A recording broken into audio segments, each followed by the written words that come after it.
Hoy vamos a hablar del juicio por delito de acción privada. Inicialmente establezcamos que la denominación de los sujetos procesales aquí es diferente. La parte acusadora no tiene al Ministerio Público, lo que tiene es al querellante exclusivo con su abogado director, y la parte de la defensa lo que tiene es o se compone por el abogado defensor y el querellado.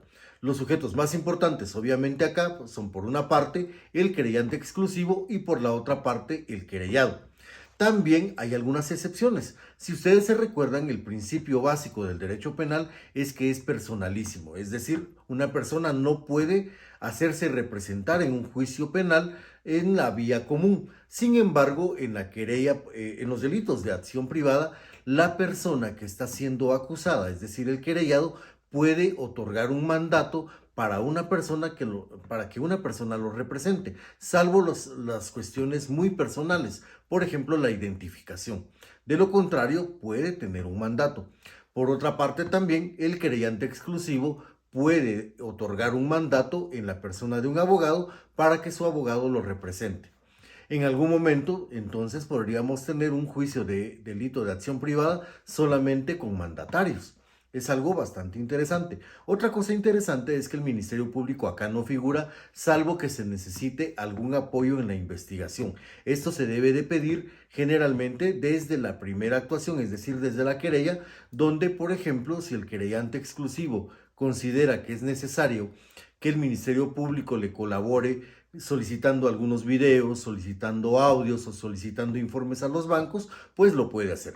Los delitos más comunes que se conocen por este tipo de juicio son la estafa mediante cheque, los delitos contra el honor y los daños. Hay algunos otros delitos, pero estos son los tres principales que se conocen acá. Hagamos una pausa inicialmente antes de continuar con el proceso.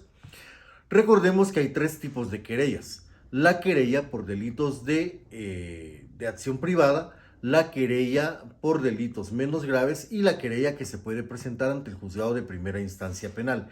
En este caso, la querella por delitos de acción privada se presenta directamente al tribunal de sentencia. Por el tipo de delito lo va a conocer un juez unipersonal. Entonces la querella basta con que tenga los requisitos establecidos en en el artículo 302 para poder presentarlo. Se puede dirigir al Tribunal de Sentencia Penal, Narcoactividad y Delitos contra el Ambiente, o se puede dirigir al juez unipersonal del Tribunal de sentencia penal, narcoactividad y delitos contra el ambiente. ¿Cuáles son los requisitos de la querella? Los mismos establecidos en el artículo 302, pero también hay que tomar en cuenta algo importante. También se deben de llenar los requisitos del artículo 332 bis en cuanto a la acusación. Esta acusación debe de llenar los mismos requisitos, debe de ser una acusación clara, precisa y circunstanciada. Debe de también establecerse cuáles son los elementos de prueba. Generalmente, como les decía, el Ministerio Público no actúa acá porque la parte ofendida ya cuenta con los medios de prueba. Si es un delito contra el honor, generalmente puede contar ya con los videos, con las grabaciones o publicaciones que se hizo en contra de la persona. Sí, y también se puede contar con testigos al respecto. Si es una estafa mediante cheque, pues lo que tendría que presentarse es el documento donde se establece la deuda y el cheque que figura como pago de la deuda también. Esto basta, pero algunas veces también los querellantes exclusivos pueden solicitar el apoyo del Ministerio Público para algunos elementos de investigación. Bueno, ¿qué pasa cuando se presenta la querella directamente al Tribunal de Sentencia? Obviamente esa gestión penal y gestión penal lo dirige posteriormente a uno de los jueces unipersonales de sentencia. ¿Qué pasa como un primer acto?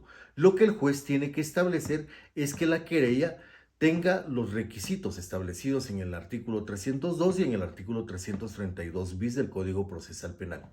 Si considera el tribunal que no llena los requisitos, debe proceder a desestimar. Acá hacemos otra pausa y recordemos, hay tres tipos de desestimación en el proceso penal. La desestimación que está establecida en el artículo 310, donde el Ministerio Público, cuando tiene la noticia criminal, considera que no es un delito. La desestimación que se realiza posteriormente en el juicio de delitos menos graves cuando a una persona se le está imputando un delito y el juez considera que no hay elementos suficientes. Ahí no se aplica una falta de mérito, se aplica una desestimación cuando se está ante el procedimiento de delitos menos graves, y la desestimación que realiza también el tribunal de sentencia cuando considera que la querella no llena los requisitos, que el delito que se está denunciando no constituye un delito, valga la redundancia, y también cuando no se puede proceder. ¿Qué pasa cuando se rechaza o se desestima una querella? Generalmente sucede porque no se llenan los requisitos para establecer los elementos del delito, o porque la querella no está bien dirigida y no llena los requisitos del artículo 332 bis y del artículo 302 del Código Procesal Penal. Si el juez unipersonal de sentencia, una vez tiene la querella, considera que se llenan los requisitos, entonces tiene que señalar una audiencia de conciliación. Recordemos que estos delitos, por ser de acción privada, permiten que las partes puedan llegar a conciliación. El Código Procesal Penal establece que mientras se recibe la querella y se llega a la audiencia de conciliación, las partes pueden acudir a centros de mediación. Esto nunca pasa, sería una pérdida de tiempo porque ya está señalada una audiencia de conciliación. En esa audiencia de conciliación, el juez lo que tiene que hacer es avenir a los sujetos procesales para que puedan llegar a un acuerdo. Si estamos hablando, por ejemplo, de un delito de estafa mediante cheque, lo que el juez propondrá es que se solvente la deuda, incluso a través de pagos. Si estamos hablando de un delito contra el honor, lo más probable es que el juez avenirá a las partes para que lleguen a un acuerdo, y de pronto con una disculpa pública o incluso con una disculpa en el tribunal, pues el querellante exclusivo se siente satisfecho y entonces se archiva la causa. ¿Qué pasa si no se llega a una conciliación? Lo que procede es la identificación de la persona. El juez unipersonal de sentencia procede a identificar a la persona de la misma manera que se identifica en una primera declaración. Terminando la identificación de la persona, se tiene que señalar una audiencia que no se tiene contemplada en el apartado específico, pero que se entiende que debería de correr. Es una audiencia de ofrecimiento de prueba. Lo que se hace acá es tomar el artículo 343 y se aplica de manera supletoria. Puede ser también que previo a que se señale la audiencia de ofrecimiento de prueba, el querellante exclusivo, aunque no se establezca en el procedimiento específico, pida que se discutan las medidas sustitutivas. En realidad, estas medidas sustitutivas tendrían que ir encaminadas a la naturaleza del proceso. Si estamos hablando de un delito contra el honor, muy probablemente se puede tener una libertad simple, o se puede obligar a que la persona pueda ir y firmar cada cierto tiempo ante un órgano jurisdiccional para asegurar su presencia. Como es un tipo de delito de acción privada, pues no estaríamos hablando como que en algún momento se pudiera tener la posibilidad de la prisión preventiva. Si es un delito patrimonial, como es la estafa mediante cheque, pues lo más probable es de que se tendría que tener una discusión sobre la caución. Bueno, terminamos la conciliación, existe la posibilidad de hablar de medidas sustitutivas, nos dirigimos a la audiencia de ofrecimiento de prueba, que es exactamente igual a la audiencia de ofrecimiento de prueba en el procedimiento común.